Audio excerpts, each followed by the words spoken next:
Subscribe now and press the bell icon. Never miss an update.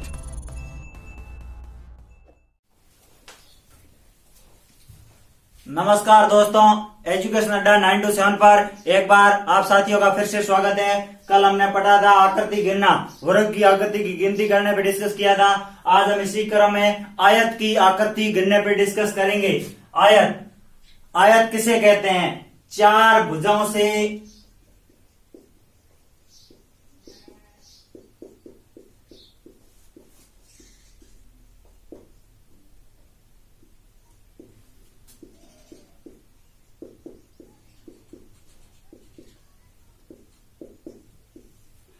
चार भुजाओं से घिरी हुई बंद आकृति को आयत कहते हैं। आयत की एक विशेषता होती है, उसके आमने सामने की भुजाएं बराबर होती है।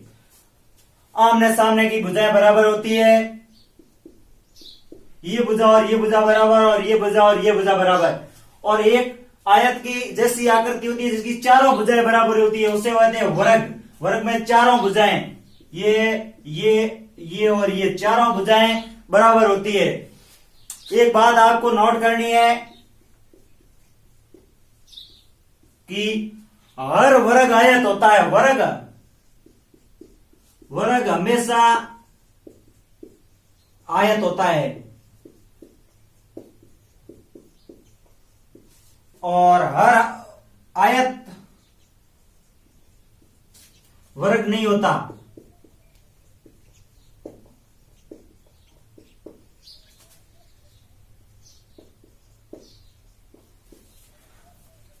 वर्ग हमेशा, कोई भी वर्ग हो,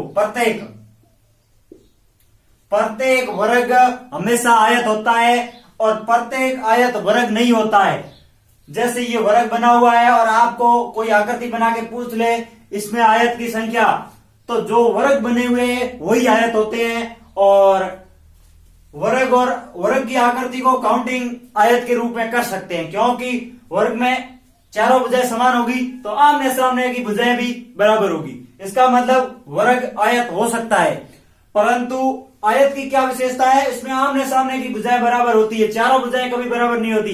इसका मतलब आयत वर्ग नहीं हो सकता, क्योंकि इसमें चारों भुजाएं वर्ग में बराबर होती है और आयत में दो भुजाएं आमने सामने की भुजाएं बराबर होती है। इस वजह से हमारे को एक बात ध्यान रखनी है, यदि आयत की गिनती का पूछे तो वर्ग जो बना हुआ है वो भी आयत की गिनती में आएगा। इस बात का इंपॉर्टेंट ध्यान रखना है। प्रत्येक वर्ग हमेशा आयत होता है, ये बात ध्यान रखना है। अभी हम आगे डिस्कस करेंगे।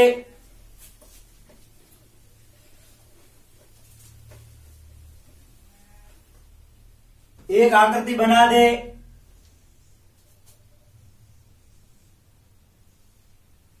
ये आकृति प्लस वाली आकृति, इसमें पूछते थे वर्ग कितने हैं, तो हम बताते थे कि इसमें वर्ग होते हैं 5। प्लस वाली में 1 2 3 4 और एक बड़े वाला 5। अभी इसमें पूछ ले आयत कितने हैं,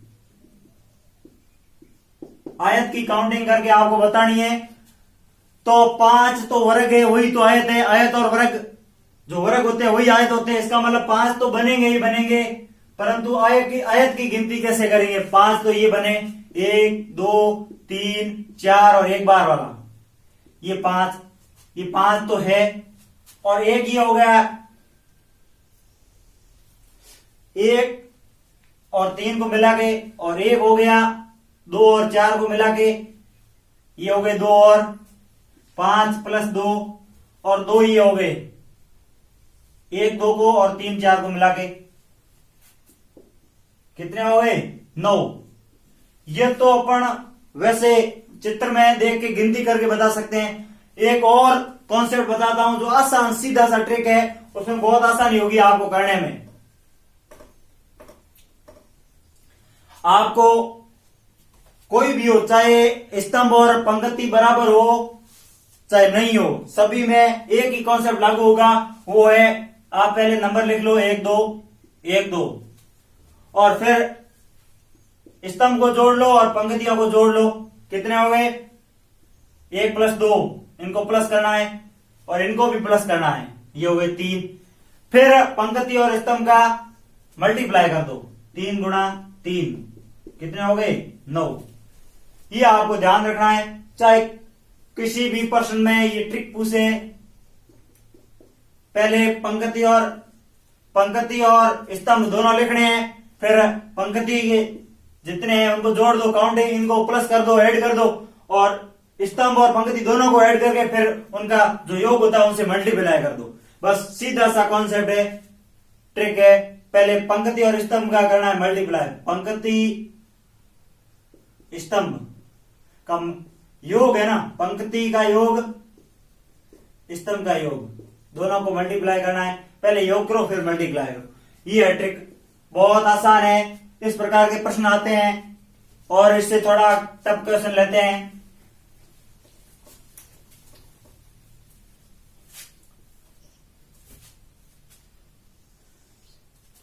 ये एक आकृति है,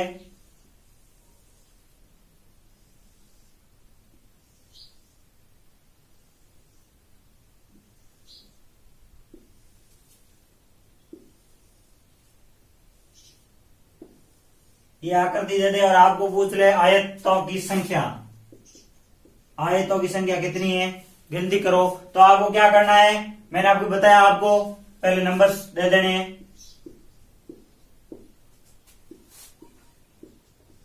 नंबर देके फिर इनकी जोड़ कर लो, 1 और 2 कितने हो गए, 3, 3 और 3 6, 7 4 10 और 5 15 और ये हो गए इधर भी 15। इसका दोनों मल्टीप्लाई कर लो, 15 इंटू 15 कर दो, बस कितना होता है, 15 इंटू 10 150 और 15 पॉइंट 75 हो गए 225।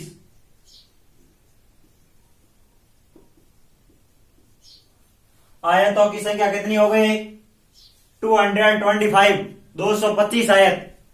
इस प्रकार आपको गणना करनी है। इसमें और किस टाइप के क्वेश्चन बनते हैं उस पर हम डिस्कस करते हैं।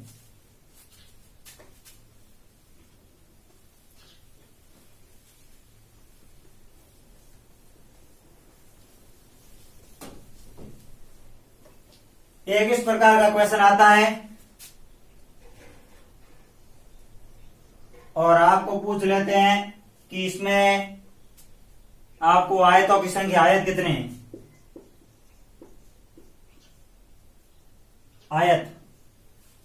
इसमें आपको आयत की काउंटिंग कैसे करनी है कि पहले दी नंबर दे देने 1 2 3 4 और 5, फिर इधर से भी 1 1 2 3 4 और 5 दोनों में कॉमन है, ठीक है। तो आप देख लो, जोड़ लो, 15, ठीक है, और इधर वाले भी 15, कितने हो गए, 15 और 15 30, 5 और 4 9, 9 3 12 और 2 14 1 15, 15 और 15 30, परंतु 5 दोनों में कॉमन है तो एक माइनस कर दो, 29।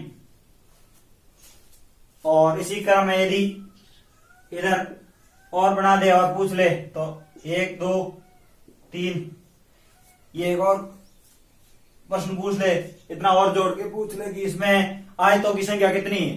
तो आपको ध्यान रखना है, इसमें इसमें भी नंबरिंग देनी है, 1 2 3, फिर ये त्रिभुज कॉमन है, जितने जोड़े जहां पे ज्वाइंट होता है वहां पे कॉमन आता है एक, ये कॉमन आ गया, 2 ने 1 3 और 3 कितने हो गए 6 प्लस 6 29 और 35, एक ये कॉमन आ गया